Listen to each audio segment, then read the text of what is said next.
am waiting for the call, praying for the day when I can be near the Kaaba wall. Sa lahat ng Filipino na nagsiyakap sa Islam, ay di pahuhuli si dating Reverend Armando L. Barcelon, na itinuring ng karamihang Muslim sa Pilipinas na pambato ng Islam dito sa bansa.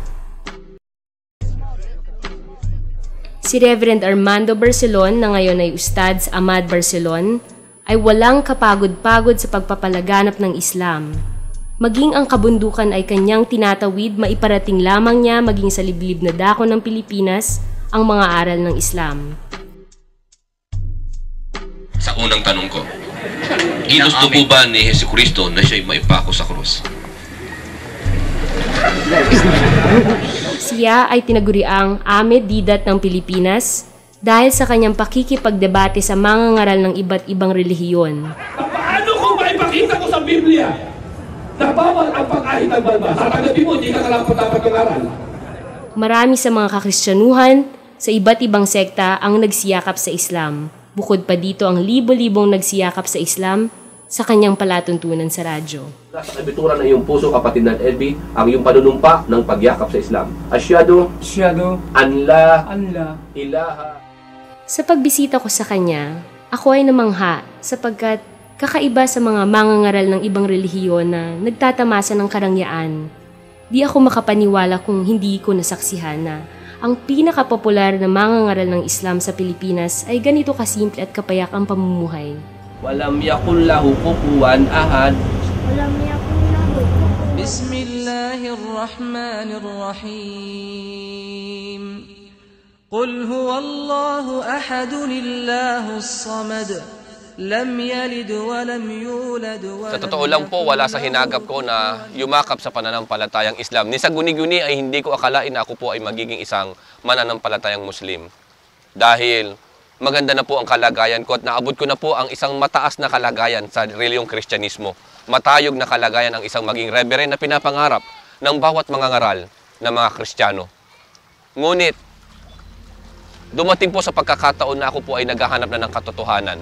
Sa totoo lang po, walang nag-akay sa akin na yumakas sa pananampalatayang Islam. Tanging ang Diyos lamang ang siyang gumabay sa akin, tanging ang Allah, subhanahu wa ta'ala, ang siyang naggabay sa akin. Nakita ko ang Islam dahil hinanapan ko lang po ito ng kamalian upang gamitin ko sa pagpapalaganap ko sa pag-akay sa reliyong Kristyanismo na aking nakamulatan at aking pinaghirapan na maabot.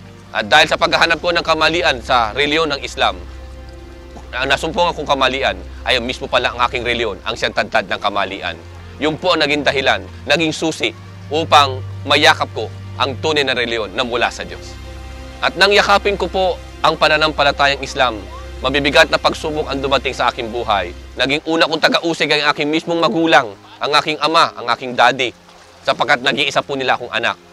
Hindi nila akalain na ang kailang iginagalang na reverend mag-Muslim.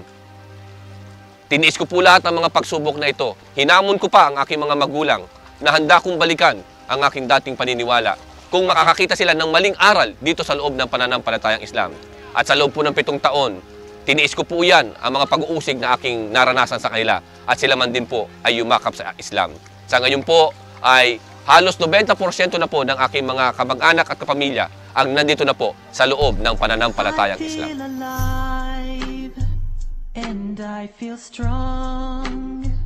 I can feel Islam running in my veins. Isa lang po ang tiyak na aking masasabi sa mga taong nagtatanong po bakit ko niyakap ang Islam. Kung susuriin niyo po ang pananampalatayang Islam, wala po kayong pupuntahan kundi yakapin ito. Dahil kung talagang tunay tayo naghahanap ng tunay ng reliyon, reliyon na kung saan hindi ilusyon, reliyon na kung saan ay walang pag-aalilangan, matatag at matapat na reliyon, wala pong pupuntahan ang tao kundi yakapin ang siyang reliyon na ipinangaral ng lahat ng mga propeta ng Diyos. Mula ng panahon ni Adan, sumakanya nawa ang kapayapaan, hanggang sa huling sugo na ipinarating sa sangkatauhan ang mahal na propeta Muhammad sallallahu alaihi wasallam.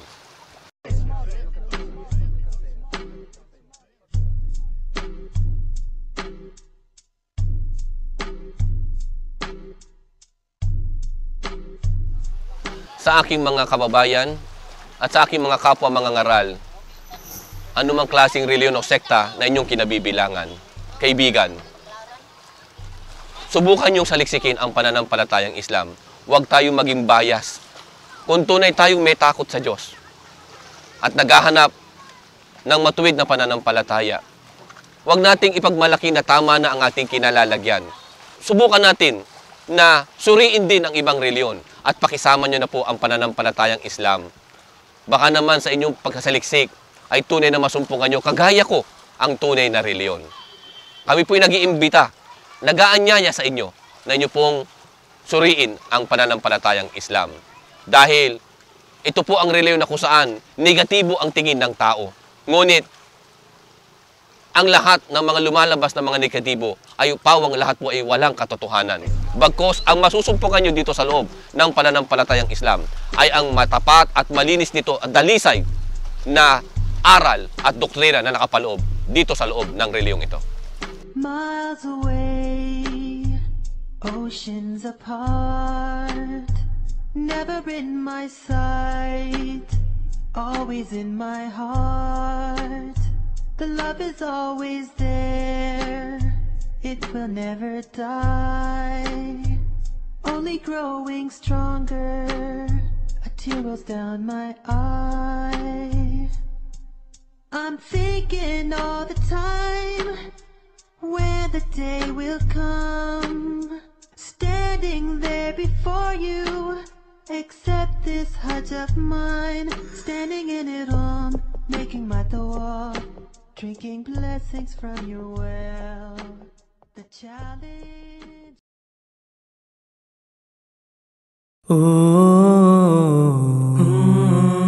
Ah